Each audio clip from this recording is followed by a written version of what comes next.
Welcome to the Automated Daily, Space News Edition, the podcast created by generative AI. Today's Space Roundup has a little of everything. NASA workers preparing a rare public protest, SpaceX pushing toward another launch milestone in California, fresh uncertainty around Starship Flight 13, and a faint ghost of a dying star waiting in tonight's sky. This episode is brought to you by Gamma. Gamma lets you effortlessly use AI to design for presentations, websites, and more. Find the link in the episode notes. First, a striking story out of Washington. NASA employees and supporters are preparing a Moon Day protest to challenge steep proposed cuts in the 2026 budget request. The concern is not only the scale of the reductions, but the fear that NASA leadership could begin adapting to them before Congress makes any final decision.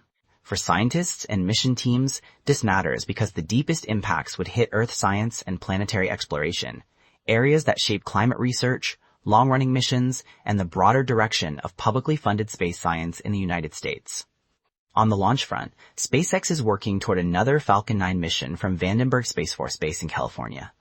The rocket is set to carry 24 Starlink satellites into low Earth orbit, and if it flies as planned, it will mark the 50th orbital launch from California this year. That number says a lot about the state of modern spaceflight. Launches that once felt exceptional are now becoming routine, driven largely by commercial constellations that need a constant flow of new satellites.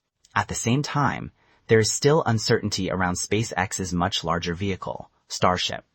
Flight 13 had been expected to make a new attempt around July 20 and could become the first mission to carry V3 Starlink satellites, but the program is coming off a last-second abort from a previous try. For now, the key point is that Starship remains in a familiar pattern of ambition, pause, and revision.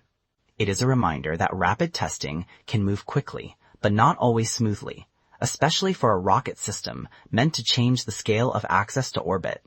And finally, for anyone who wants a quieter connection to space tonight, astronomy guides are pointing observers toward NGC 6563 in Sagittarius.